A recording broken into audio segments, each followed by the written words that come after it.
Good evening, everybody. Thank you all for joining us in person, and for those of you that are on Teams. For those of you who I've not had the pleasure of meeting yet, I'm Lauren Gunyon. I'm the new executive director here at Town Hall. I moved here with my family.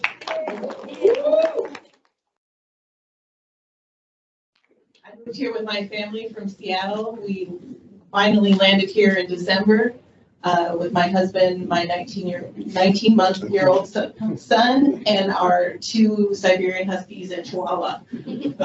So you'll see us walking around town with the dogs and a baby. So I hope to get to know you all more, and those of the community that aren't here tonight.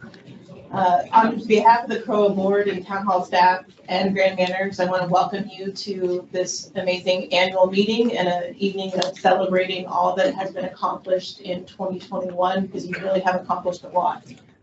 And in addition to that, we're going to highlight some of the goals for 2022 that we look forward to helping you to make a reality. So welcome, and thank you for the privilege of getting to serve the celebration community. So before we call this meeting to order, let's all stand and we'll do the pledge. I pledge allegiance to the flag of the United States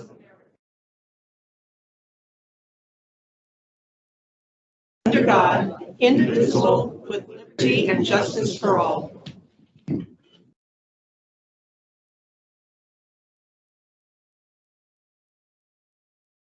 Please slides. All right. As CROA president, this is my last meeting as CROA president, I hope. Yay! I'm going to call this. Right. Here, use the mic so people. Can people hear me?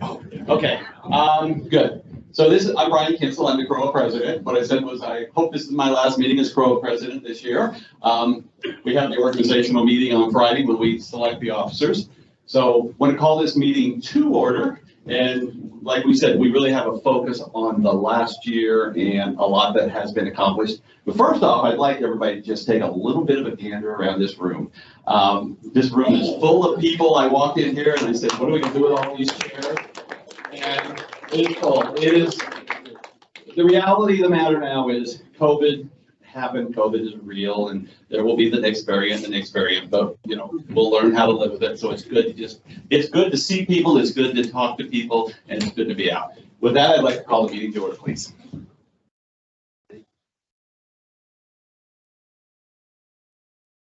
reach quorum for annual meetings, we would need 20% of eligible votes. We have 4,521 homes in celebration. I know that's a new number. That includes the Island Village homes that have sold and the plots or the plats that are registered with the county. So 4,105 homes, roofs were eligible to vote this year. 1,093 cast online ballots, 328 cast paper ballots. So 35% of eligible voters voted. It was a record-breaking year.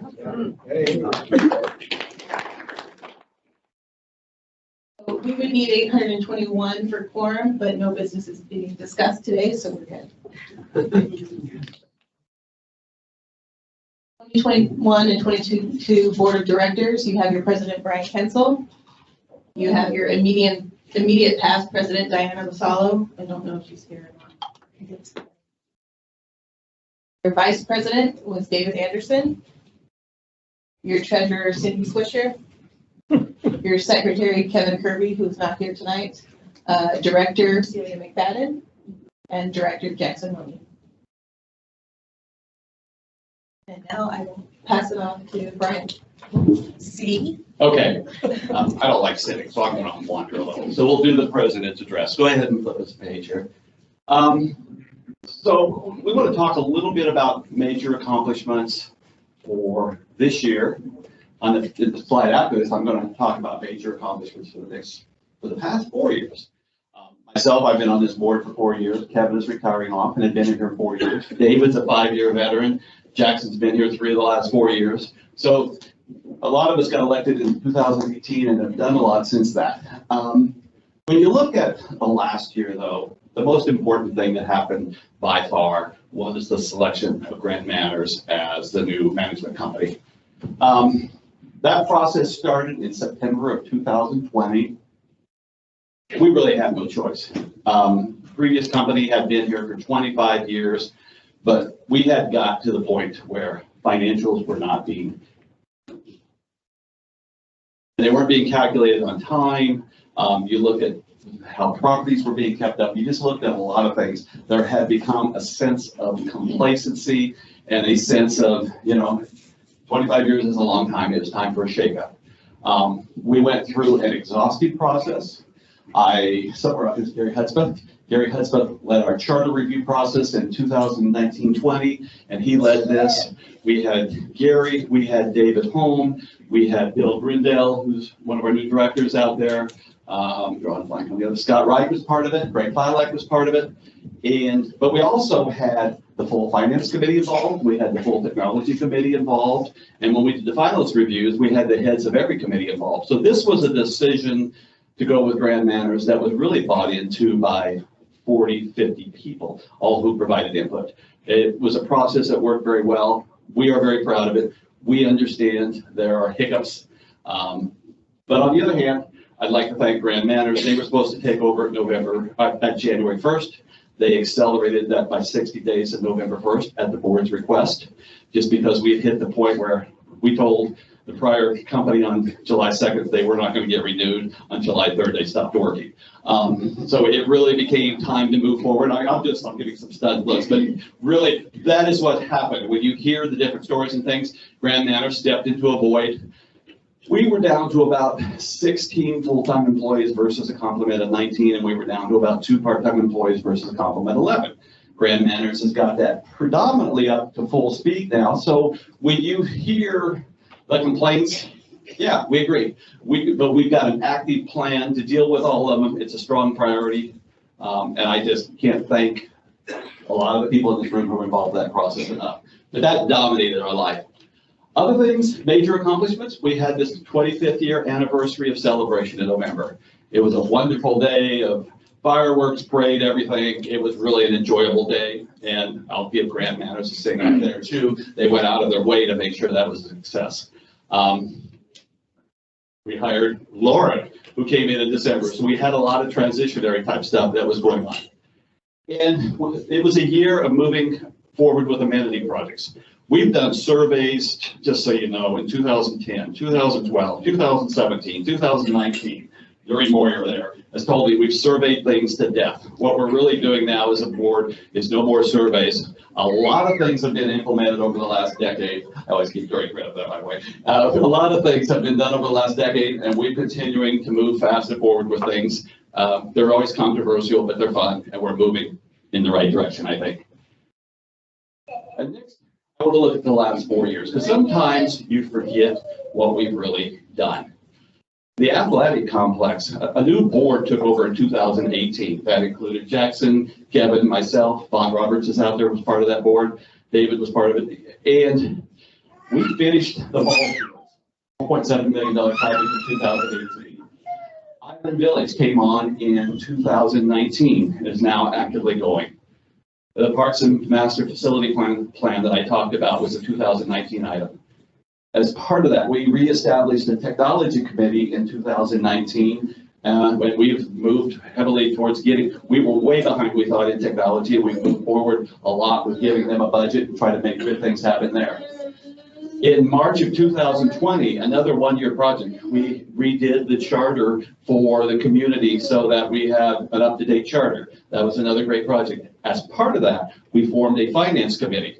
We as a community now have $7, $8, $9 million of annual revenues. We have tens of millions of dollars of assets. We really are not an HOA. Legally, someone may tell you that, but really we're a town, a business, a financial thing. So we felt like we needed a financial committee of professionals to really help oversee that, and we've done that. So that is a wonderful thing. 2020, we had something called COVID, which took up a whole lot of our time, spilling over into 2021. And then the real focus this year was the stuff I talked about earlier in Grand Manners.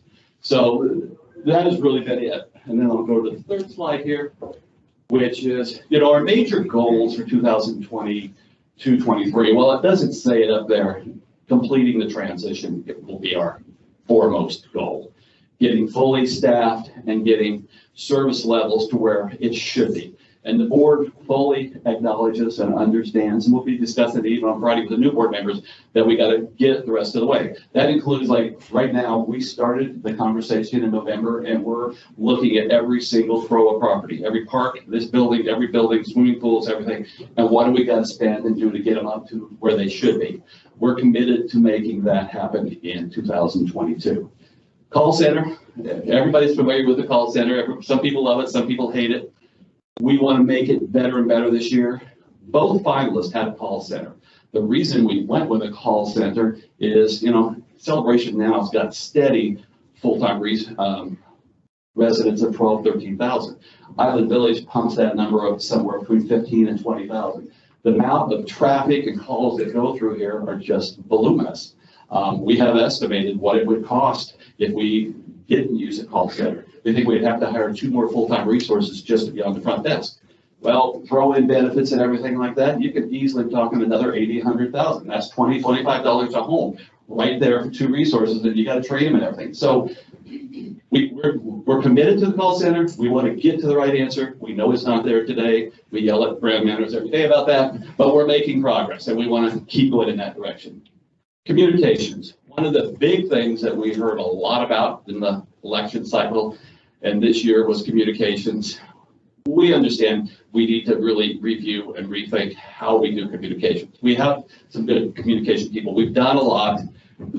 What can we do even better and more to get there? And there's a lot of other priorities. I mean, I think I stunned some people because I basically, for our organizational meeting, sent out a 3-page document, Word document of items that we've got going underway. So there's a lot going on, but that is really where we're at. We are very biased, but we think we've made a lot of good progress this year, and we look forward to continuing it.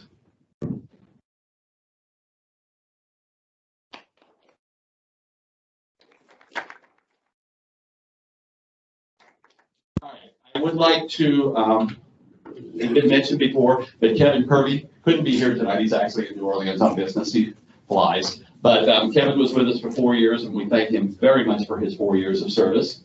Celia has been with us for 1 year, and last night she became a victim for 3 more years. So,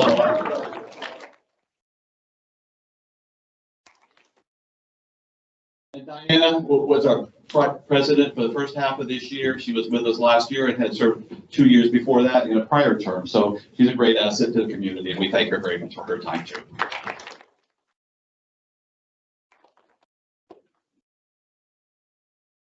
Now we're going to recognize our standing committees and the individuals who volunteer on those, and those will be represented by their board liaisons. So first up, we'll have the Architectural Review Committee, and that will be Cindy.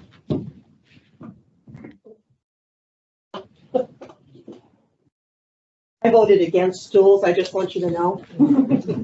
I'm too old and too fat to be climbing on stools, but anyway. Oh. Do I need to repeat all that? No. Okay, but better. Yes. Okay.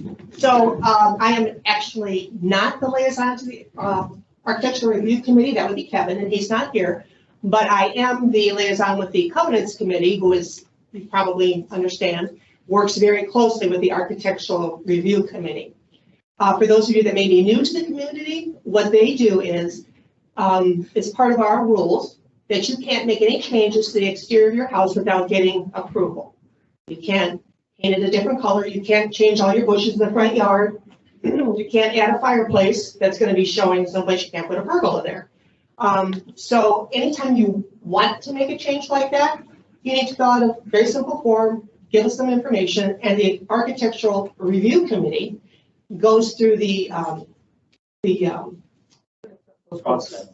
What were those books? Design guidelines. Yeah, no. Pattern book. Pattern books, thank you very much. Pattern books and the design guidelines that we have, and decide whether or not that fits into what was intended when this community was built. So this year, they processed 1,479 applications. Of those, 1,390 were approved, so that's 93%, so that's pretty good. So they are they are a little bit flexible, you know, sometimes they see something they've never seen before, but they look at the scope and everything and they thought, well, you know, that'll fit, and then they get approved, so that's good to know. They worked with CROA board and the celebration community developing the CCDD to get the street tree design guidelines approved.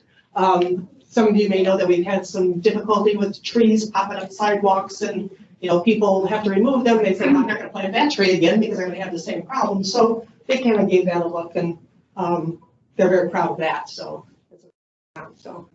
that's what they're proud of this past year. Our next committee is Covenants Committee, which is also Cindy. Hi. So this, I actually was the liaison, and I actually did attend the meetings. And, excuse me, you all know that there are little nebs that drive around town. Before they used to be in disguise, they didn't really have any celebration identification, but now they do. So you know exactly who's there and exactly what they're doing. They're coming to inspect your property because periodically we have inspectors that drive around the neighborhoods, and you know, they'll look at the sidewalks, they'll look at the roof, they'll look at the paint job, they'll look at the plants. The first time I ran for CROA, they told me that my the numbers on my house needed to be replaced. I went outside and there are a couple little white specks on the black letters. Okay. So I went to the drugstore and I got a bottle of black nail polish. And I went and I painted up those letters. Good to go. So, you know, there's little things like that. And then there's big things that really make a difference when you're looking at the neighborhood, like a horribly dirty sidewalk or whatever. So you get a letter. We ask you to contact town hall, let them know when you can fix it. Or if you want to argue the point, you know, if they tell you your house needs to be painted, and you say, okay, can I have another year? It really doesn't look all that bad. And then when you do fix it or you don't fix it, it will go before the covenants committee, and they take pictures again and say, this is the before, this is the after. Yeah, it looks good. Or this is the before, this is the after. They look the same. You know, now we've got an issue. Okay, so that's what they do when they meet. So despite the challenges during the pandemic, they met virtually to continue to look at covenants issues in accordance with the Celebration Charter. In 2022, they're going to recommend changes in the parking rules. You may or may not know that Celebration doesn't like large things parked on our streets, like campers and, you know, huge panel trucks and things of that nature. So they're trying to, you know, look at everything that they possibly can think of, you know, what would be acceptable, what wouldn't, what length of time it might be acceptable. If you have a relative who's visiting, you know, for a couple days and they want to park their RV in your driveway, you know, maybe that'll be okay, you know. So they're looking at all those kinds of things. And they implemented a new covenants procedure, which you probably were notified of maybe right after the first of the year. And a lot of people freaked out because it said, you know, you need to let us know in 14 days. Before it used to be 30 or 45 or 30 days.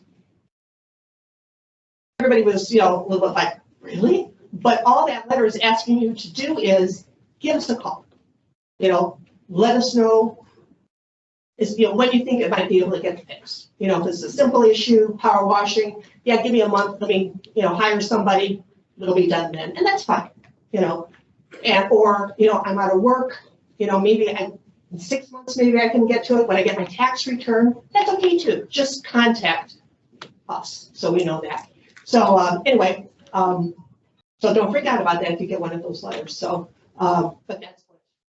And then hopefully it'll move things along so things don't dangle for 6 months, a year and a half, 2 years, and I'm not exaggerating. So this will help the process so the neighbors won't be going like, I got a letter about the numbers on my house, and look at this guy over here, you know, which we've all done. So anyway, so that's where they've been going this year. So they do a very good job, if I have to say so myself. So.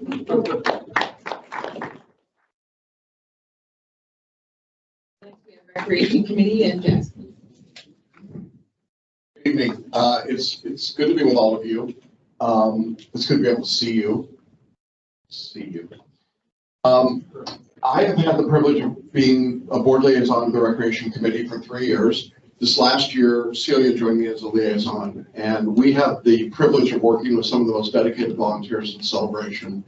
Recreation touches virtually every home and every aspect of our community, making intelligent decisions about recreation assets and the development of them and the use of them is something that is critically important, and it is fraught with frustration because we don't have infinite resources. We don't have infinite space. And so one of the first things that the committee has been doing is to conduct what are called amenity audits. We're trying to figure out, what do we use? How much do we use it? What are our needs? And you would think that that would be simple, but it's not simple to figure out how many people play pickleball. Try saying that several times in a row, at a certain hour on a certain place. But the committee has been working to do that so that the board can make intelligent recreation decisions and amenity decisions, and that's been a big part of their work. Another part of this is to look at the request for proposals from partner programs, both new programs and existing programs. As our partners have grown, and that is to their credit, whether it's in tennis or soccer or lacrosse or Little League baseball or swimming or any number of other activities, we find ourselves faced with the reality that Celebration physically is not growing. We have more people, but we don't have more space. And so trying to figure out how those programs should work, what those contracts should look like, as well as working with civic groups and with service groups, working with educational organizations and nonprofit organizations and clubs, is a major part of what we try to do. Commissioner Chaudhry is here tonight, and she has worked to provide all sorts of activities for young people. We have to have places for them. We have to have resources for them. We have to have spaces for them. And those things take time and they take effort to put together. And so the committee has worked on that. And of course, no discussion of recreation would be complete without my favorite word, pickleball. Well, yeah, I just want to say, for the record, I do not play pickleball. I have never played pickleball. I wouldn't know a pickleball if it hit me in the face. But I do know that pickleball is a part of our future. It is part of what we need because there are people who really enjoy it, and we have an obligation to provide them with something of value, just like we do the kids and the soccer players and the lawn sports players and others. And for any of you that think that this is simple and easy, sign up for the Recreation Committee. I promise you that it will be one of the most exciting and challenging parts of your life, but also one of the most rewarding. Because when you see people out there enjoying the amenities, you realize what makes Celebration special is this sense of community and the sense that we get that we are trying to provide a lot of things to a lot of different people in the best way possible. And so with Celia, with the members of the committee, I'm very proud of the work that the Recreation Committee has done. You'll hear more about pickleball and lawn sports later tonight. Thanks.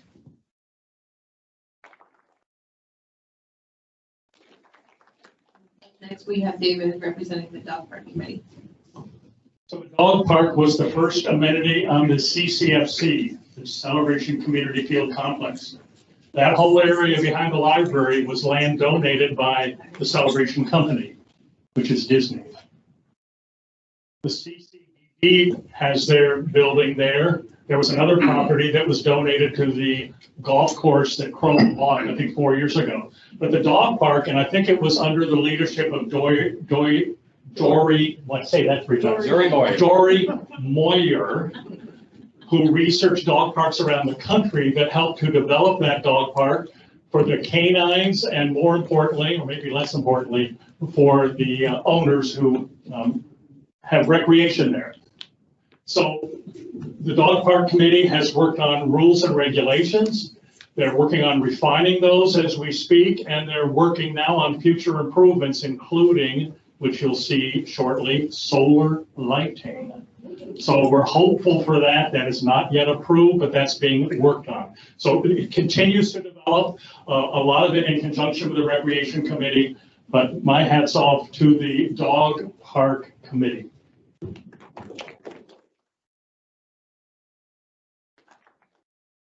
He's up again for finance committee. Yay! Ooh, yay! Yeah. So, as you heard, I'm the treasurer, with a lot of help from this guy right here. Because things were in such a state of flux when I came onto the board. We weren't getting good financial statements from the previous company. Then they started getting delayed by months and months and months. And then, we were going through the thing with Grand Manners and, so it's been very challenging to say the least. But let me tell you, this group of men, aside from me, they are quite talented and their credentials are outstanding. So our community is in very good hands with these, how many is there, 6 or 7 on that committee. This guy here was a chief financial officer for an insurance company. And that's, all of them have credentials like that. And then there's me.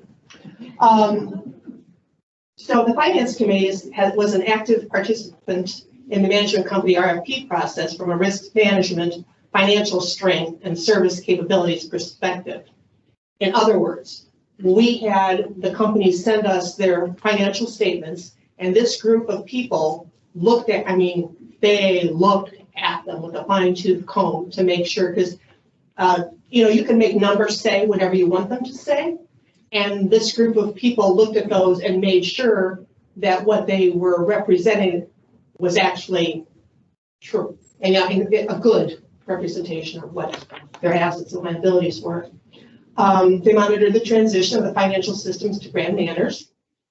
They reviewed and approved the 2022 through 2024 CROA and Joint Committee budgets. And this is the good part, CROA financial strength remains strong.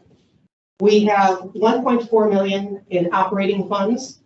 For those of you who may not know what that means that's the money that we use to pay our bills. So we're good.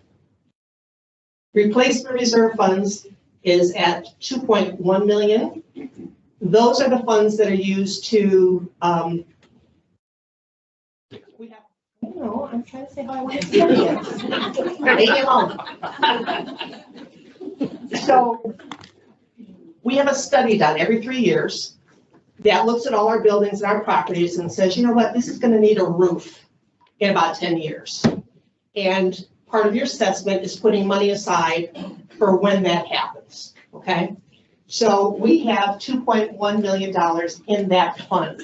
So, that's where when something gets, when you get a new roof on, say, Heritage Hall, or, a complete redo of the windows or whatever, because they're beyond, that's where that money goes. And there's the capital improvement funds, and that's also at 2.1 million. That money comes from, anybody here bought a house in here recently, say in the last 10 years? Okay. Do you remember that there was an extra year's assessment attached to it? That's where that money goes to fund this capital improvement fund. So when we talk about pickleball and when we talk about new amenities, that's where that money comes from. So, it's not necessarily coming out of everybody's pocket. It's coming out, when people buy and sell homes, which is only fair because, when there were homes still being sold, many of them, it wasn't an issue, but now it's going to pick up again with Highland Village, but that's where that money goes. So we got you covered.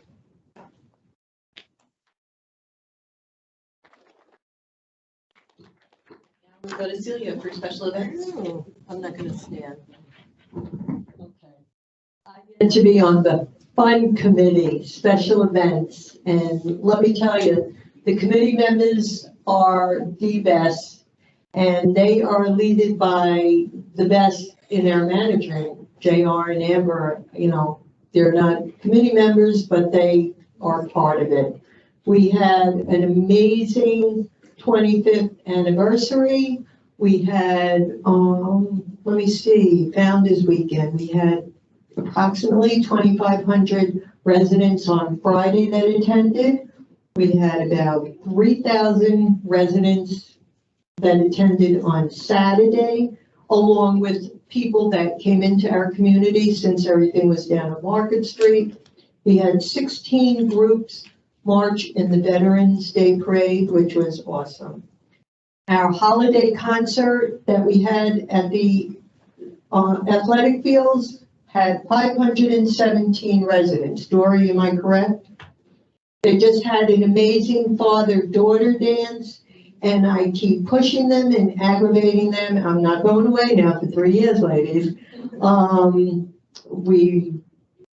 Moms want to have dances and parties with their sons, so we're looking at that in the future. And as a mom of 3 sons, I know what everybody wants as far as that. But they are an amazing group of people, and I'm proud to work with them. And I hope I can work with them again.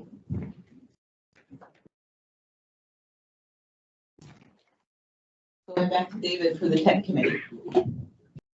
So as Brian mentioned, the technology committee is relatively new, even though it's one of our long-term cornerstones. Revamped, I know Jim Hayes, newly elected, has been chair of that. Tom Hall has been very active in that, and some others. A lot of forward thinking. You can see some of the things they've looked at. Some things, while they researched it, they're doing things in collaboration with the CCDD. So some of the things that have been looked at and some of the things that they're looking at for the future, whether it's signage or even autonomous vehicles. These devices up here help with our teams, and they are also, we have microphones up here that don't work in this room yet, or maybe they will. We're working on how that all links together, trying to push the technology forward. That's what the committee has been doing. As Brian mentioned, they do have a budget, and so it's very exciting. We don't know I don't know what's on the horizon, even though I'm the backup liaison to the committee, but I think some great things are on the horizon, not particularly since Jim is leaving the committee, but Jim will still have his hand with the committee. But the committee has done marvelous things in just a couple of years. There's also an innovation center. Guidelines are being established for that, but there's quite an investment of CROA resources into that resource for our community, not just CROA, but the larger community. So hats off to the technology committee and all that they have done and what they're about to do. Now to Jackson for the service area committee. No, no, well, maybe. It's hard to keep track of who's doing what. Service areas are hard to explain to somebody that's outside of Celebration because they are unique. When the Celebration company created this community, they created this subset called a service area. My wife Sarah and I are very proud to be Artisan Park residents. We love Artisan Park. I'm a homer for Artisan Park. This is one of the service area committees, but we have many in the community. And I had the pleasure of having lunch with the Artisan Park committee chair, Jerry Barr, today. And I asked Jerry, what would you want me to say about Artisan? And he said, tell people that it's a vibrant community with activity and people getting together and participating and enjoying life together and being part of something that's very special. And I echo that.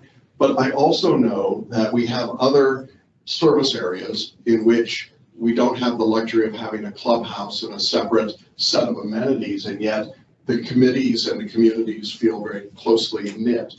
It's CROA's responsibility to maintain the properties that go into service areas because they are multifamily properties.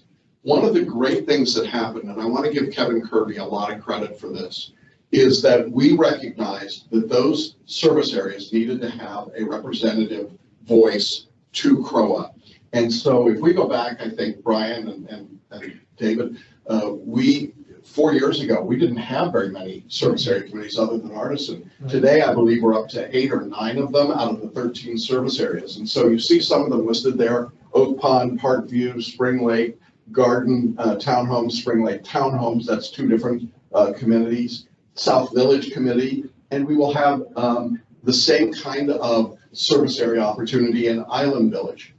what each of these committees share is that they elect their own representatives. Those representatives talk to and communicate and make recommendations to CROA.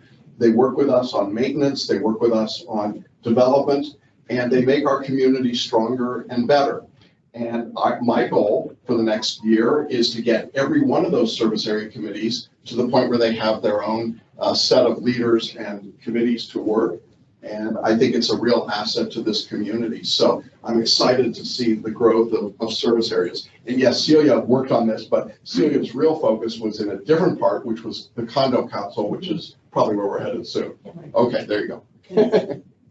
Is that where I'm headed? Oh, okay. All right. So, I was the board liaison for the condo council with Jackson Lummy. And after a couple of meetings, he says, "This is all yours, Celia." And this was mine because I, as a condo owner, understand the issues and frustrations there are being a condo owner. So we have a group of really great board members from not all the condos. I think there are 9 of them in our community. There are a few that weren't part of the council this year, and I'm going to try to reach out and try to get them engaged. But we had a lot of speakers come in and speak about different issues, security, homeowners insurance, if you have the proper insurance. A lot of the issues is security. We had deputies come in from the sheriff department and answered a lot of questions on what we can do as condo owners to keep our units safe. So it was a good year, and I want to thank Jackson for allowing me to take the reins on this. That's what I got to say. One more thing, it's like there are, in celebration, sorry, numbers are important. There are 1,849 condominiums in celebration. So that's a big part of our community as homeowners.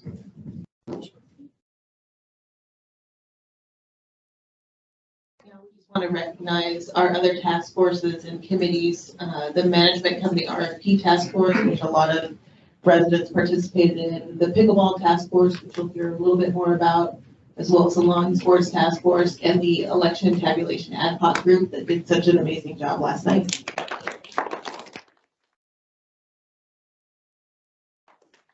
And now Brian will talk about pickleball some more. Yay! Okay. Let's go back to the election for just a minute. This was a very interesting election. It was, PJ had ran the election process forever and a little bit longer than forever, but PJ moved. And Debbie Jackson took it over, other people took it over. I did the intelligent thing last night, and I let Lauren be here, and I was just texting with her all night. But when I did come, with about 15, 20 minutes left, I was told by several interested parties that it was one of the best processes they'd ever seen, and there's nothing to contest. And wow, it seems like there was a good election.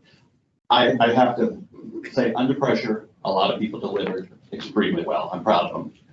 We also, from an election perspective, I asked Lauren, we're going to send out the tabulation information, how many manual votes for each person, how many, we got freedom of information request, and I think we just ought to share the information. So how many automated votes per person that were cast online, how many paper votes by person, we'll make it all, rather than have somebody do freedom of information, we're going to give it to the whole public. I think it's going to go out in Friday Flash, maybe on the website and some stuff like that. But the process was a proud process, so thank you very much.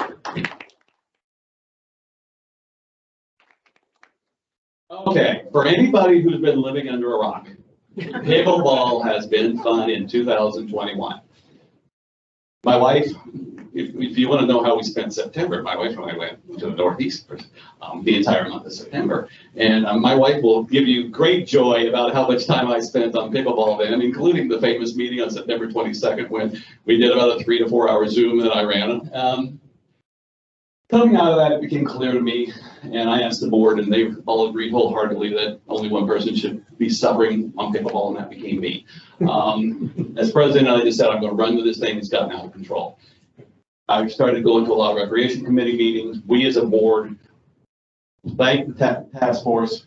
We thank recreation committee. We thank a lot of people, but it had got totally political. And somehow we had ended up in a situation where we had 9 people in town who played pickleball and it was going to cost $3 million. And that was just a joke. So actually, those were the real numbers. The numbers were the joke. So where we're at today is, on the next slide, I'm actually going to show you the decision that has been made. And that was made right after a recreation committee meeting where we had a ton of feedback from the soccer people, from pickleball people, and other people. But one of the questions that's been asked repeatedly is how many people play pickleball. Pickleball is not an organized sport in town. What has happened is it's been around since about 2014-15, but there's one tennis court in Georgetown that they have put 4 pickleball courts on, which should hold about 2. None of them are regulation size, and just kind of put it together on an ad hoc basis. You show up, you try to get lucky and stuff like that, which is why we want to go to courts. But with that, they just have a contact list, and I told them, but by tonight we had to have assertion, confirmation of all numbers. Well, we have 177 residents who play pickleball regularly. We have 70 locals. So let me define what a local is. A local is, we have people in Celebration who move to Lake Nona, who move to Dr. Phillips, who move to Winterthur, who know people in here all the time. I play golf with a lot of them. They come here and they also play pickleball. So out of that 247 people who are trying to regularly play pickleball, 72% of them are residents. By the way, I got the soccer statistics for our soccer team. That's greater statistics than we've got for residents playing soccer with kids. So it is a meaningful number. And we got another 111 players who, when they visit Celebration, come here to play soccer, play pickleball. So it is, I mean, Mattamy, one of the most asked questions they get is, do you have pickleball courts when they're selling homes? If you go anywhere, it is a popular sport. That is why the board has committed to it. Okay, so what has happened is we drew concept designs. And if we go to the next page, I'm going to show you the concept design that has been set. Now, what you have here is, if you go to your very right on this, that building is the amenity building out there that's got the bathrooms and everything, and the soccer fields would be to the right. To the left of that, not in the box, is the parking lot that's out there today that holds about 50 parking spaces. To the left of that, then what we would do is we would put another parking asphalt thing that would be the same size as that. So there would be 100 parking spaces there that would be asphalt next to the amenity building. There would be 8 pickleball courts to the left of that. And then to the left of that, that is actually going to be a grass field. That grass field could hold, and I'm going to remember here, about 160 to 165, 70 cars if we had a concert out there. But that grass field is actually going to be graded, and it is going to be playable for soccer, for flag football, pick your sport. So all of Lot D would be developed. We have really not spent much money to this point, maybe $15,000. We go to design specs, which make the designs fully good. The design concept phase of this would probably cost about another $125,000. And then we've had estimates on what the cost would be to then develop the rest of the field, about $530,000. So it's a whole lot less than $3 million. And that, if you add the 530 and the 125 and the 15, you know, you're maybe, let's say 715 with some rounding, or 750 with some rounding. That gets you an additional parking space, that gets you pickleball, and that gets the whole grass field developed that can be used for parking or for lawn sports. And it develops the whole lot D. So we have had other concepts, other ideas that have been argued about back and forth forever. People though, like, I know the special events group really likes this answer because it gives you a lot more parking availability in a lot more organized way. It gives you pickleball. It gives you that makes a lot of sense. So this is where we've ended up on this one, and on March 9th, we'll have the design proposal that the board will be discussing and taking a vote on, and that process is underway.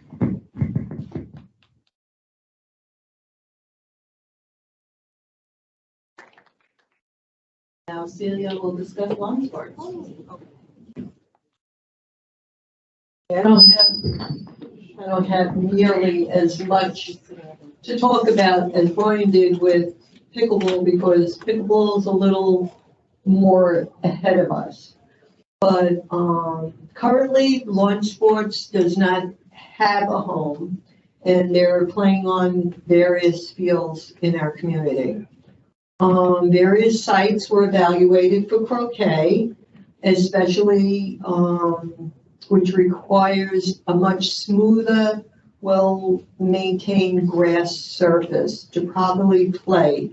I think it's what they're asking for is like the grass at a golf course. Am I correct there? Okay. We're in the process of getting design drawings from Albert, one of the architects. We don't have final drawings yet, but ask about why we decided on heritage. The park will expand what it is now to a multi-generational theme. There's storage on site, there's bathrooms on site, there's early irrigation, there's utilities on site, they have drainage. It'll be an amenity for all ages, multi-generational. What may only have 150 players now will have maybe 200 players in a year from now with the growth of Island Village. But this is an important amenity because when people come to town and say, okay, what do you have for adults to play? We can say we have tennis or swimming pools. There is nothing else besides tennis or swimming pools. The multi-generational use at Heritage will leave half of the area open for open play to continue as it is now. We'll have 2 lawn croquet lawns, be able to add a couple of other lawn sports in there, but this will enhance our community amenity and enhance the value of our home because people will come here and say, okay, this is what we have moving forward. This is going to work for us. So it's a win-win for all ages with this development of lawn sports. Thank you.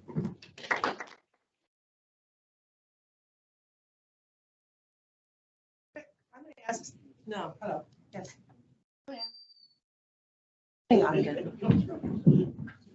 I'm Patrick. I'm going to ask Celia a question that I know I've heard around town. Was the Montessori school? Oh, I'm sorry. How did you finish my question?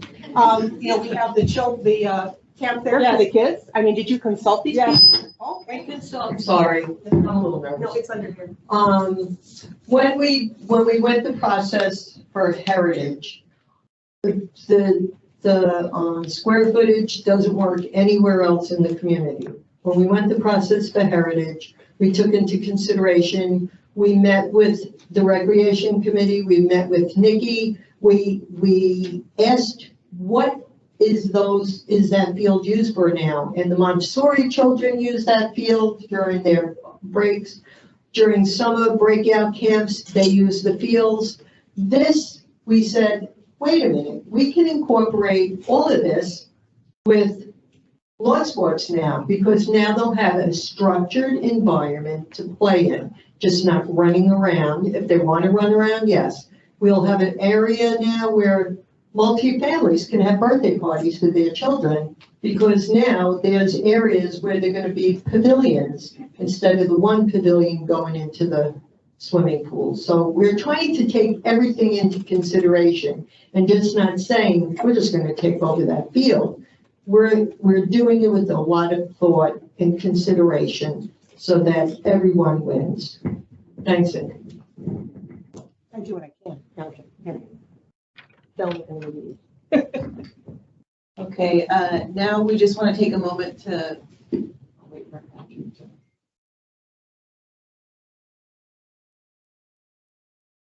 Taking care of the squeak. Or tweet.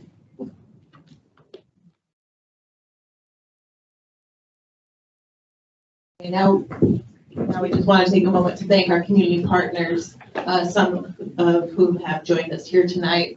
From the Celebration Community Development District, Greg Felak, Chairman. The Celebration Foundation, Kathleen Scipio. From Lexington Celebration and Celebration Town Center, Janice Payne. From the Osceola County School District, Dr. Deborah Pace. The Osceola County Commissioners, Commissioner Peggy Chabry. And from the Osceola County Sheriff's Office, Sheriff Marcos Lopez. Now I would like to invite Kathleen to come up and say a few words.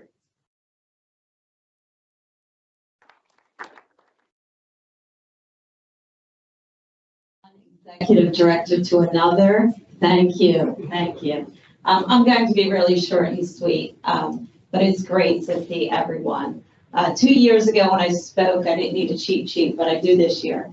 I have to say thank you so much to CROA and the board for keeping us connected in a time when the rest of the world couldn't get their act together. So thank you so much. And here are the ways that we stay connected. The heart signs. I mean, I think we sold more heart signs than people voted on. Just saying. The lifelong shredding events, we did too. And we did them really well. And we did them with you. So thank you. The concerts, you guys shared best practices with us. And you did it really well. You were the pioneers of the pods. And don't ever let anyone take that away from you. And these rooms were transformed into a winter wonderland several months ago and looked nothing like this, and we couldn't have done it without you. So thank you. We're going to play a game. If you are a board member of the Celebration Foundation, will you please stand? Happy Carlson. If you are on the advisory council, stay standing, we're playing a game. If you're on the advisory council for the Celebration Foundation, I know I saw Armando, please stand. If you are a committee chair for the Celebration Foundation, New Urbanism, Winter Wonderland, if your chairs, stand on up. If you're on the Foundation, please stand. Bill Grindle, if you don't stand up. Merle, if you don't stand up, I'll tell you to. If you have taken a lifelong class or volunteered as an instructor, please stand. How about it? If you've attended a concert with the Celebration Foundation, please stand. If you came to Winter Wonderland, please stand. Woo! In a New Urbanism walking tour, please stand. If your child or grandchild goes to Celebration K-8 and took a library book out, please stand. If you have a teacher in your family that drove through our teacher appreciation events, please stand. If you have a relative that works at Advent Health, or you go to Advent Health to get care, please stand. If you're a rock star, Lisa, I know you're here. We're not talking pickleball. If you are a rock star from Celebration and participated in the Heart Rock Challenge last Valentine's and found a heart rock, please stand. I'm out of time, people, but we'll get something for you to do if you didn't stand up. But this is community, and we couldn't do it without each other. So thank you all. Thank you.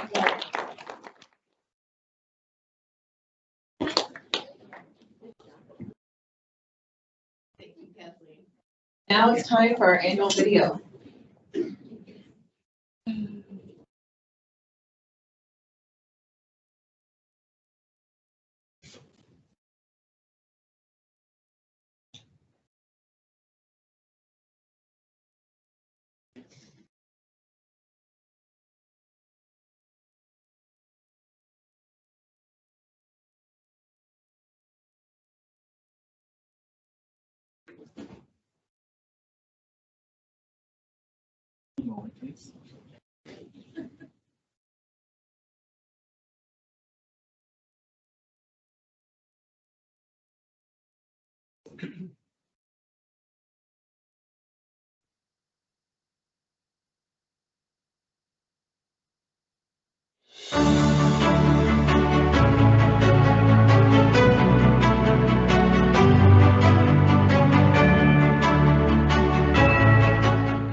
So now it's time to introduce our newly elected board of directors. And I'll start with Celia McFadden, who was our top vote getter this year with 789%.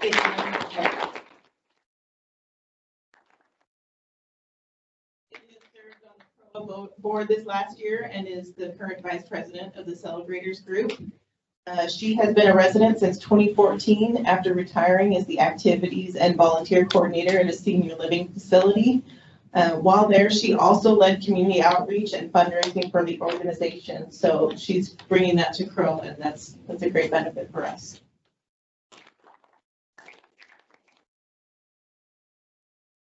Our next newly elected board member is Jim Hayes.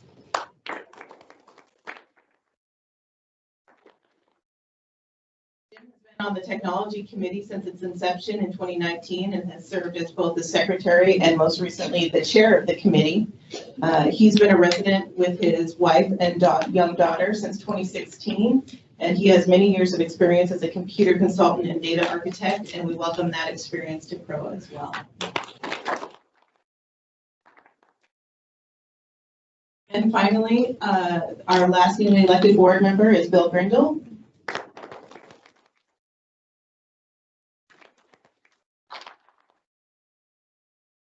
Currently on the finance committee. He sat on the RFP committee. He was a member of the charter review task force, is a member of the foundation new urbanism committee, and has been a teacher at the Lifelong since 2013. Bill and his wife have been full-time residents since 2009, and he will be retiring shortly, I understand, so he can be fully committed to CROA, and he brings many years of experience in facilities, as the director of facilities, condo management, and long-term affordable housing consultant. So thank you.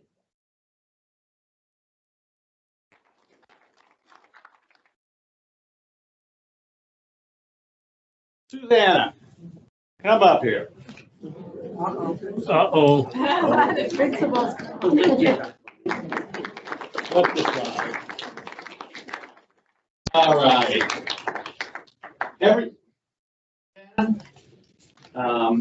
Has been with us 10.5 years. Susanna has 2 daughters. They were both born in Celebration Hospital, and it was always her dream to work for Celebration. She started out as ARC, has been community manager for the last 18 months or so.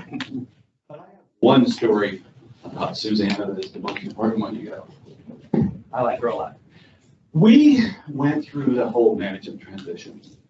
And when you go through a management transition, if anybody tells you it's not hell, it's hell. In my experience, when you go to a 100% stressful situation, 99 out of 100. One person out of 100 will excel.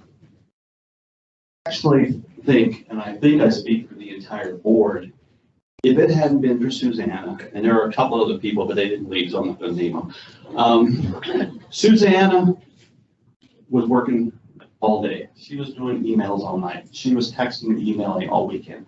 She became the finance person. She became the executive director. She became the community manager. She did everything. I honestly believe we would have had a disaster if it wasn't Susanna. And I can't humanly thank her enough what she did the last 6-7 months.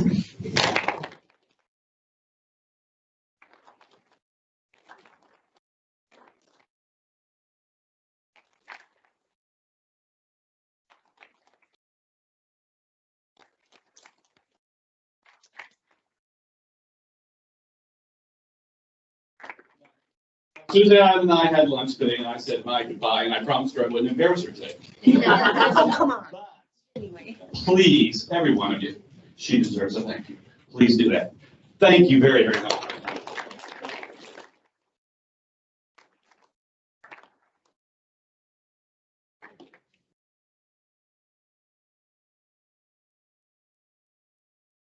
Right. The Celebration Volunteer Hall of Fame has been a management tradition for many years. It's an opportunity for us as a management team at Town Hall to honor and recognize one of the community members who has stood out throughout the year in their commitment to volunteering in the community. And this year, by unanimous vote, the Town Hall management team would like to recognize Debbie Jackson. Oh.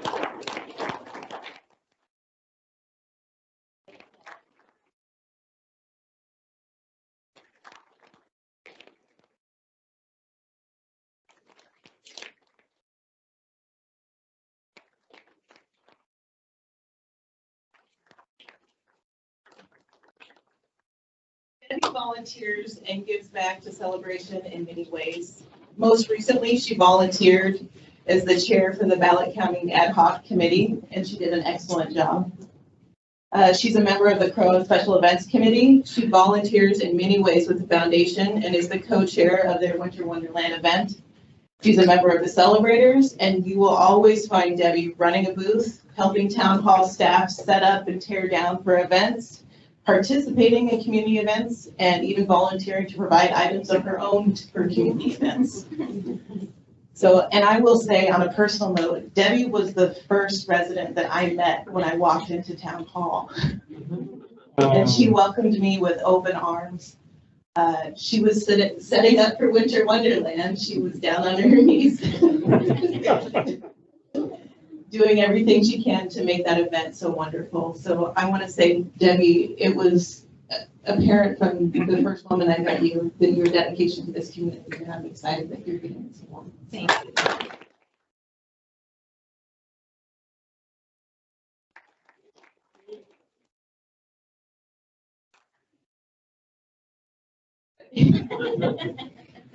It's, I gotta thank my husband, because he's one that finances all my.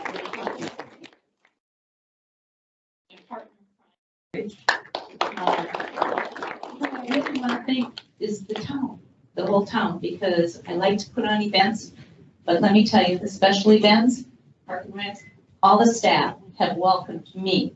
So I try not to step on their toes. I just try to assist them.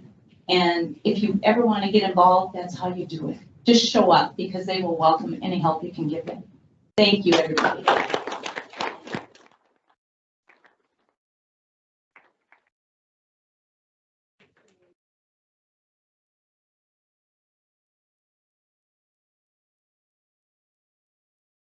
Okay. I hope tonight you've got a good sense for everything that's going on, because sometimes, especially in this darn COVID world we've had for 18 months, you wonder how much is really going on.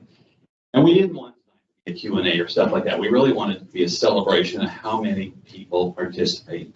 I thought Kathleen actually did an outstanding job just having everybody stand. There would be more people standing if we did the same thing for CROA. CROA is a bunch of volunteers who work too many hours, but it really represents a community with a ton of people who give their heart and soul for this. We thank you very much. We ask you to have a very good evening. Please make it home safely. Please say something to Susanna. Please say something to Debbie. And thank you for coming out tonight. It was a blessing to have you here.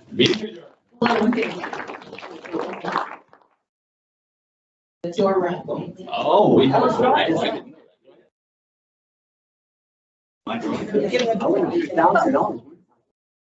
all right. Dora Rulin.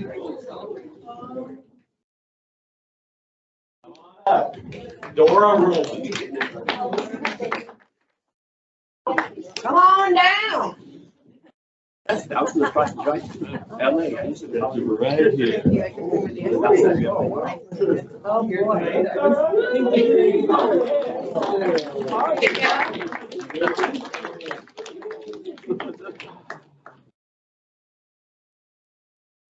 Doesn't have a name.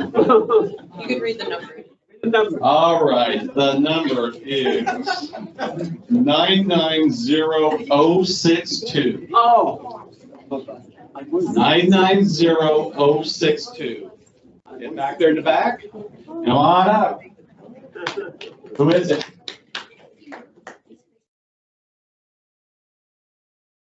990062? 990062. Perfect. It's you. And what is your name?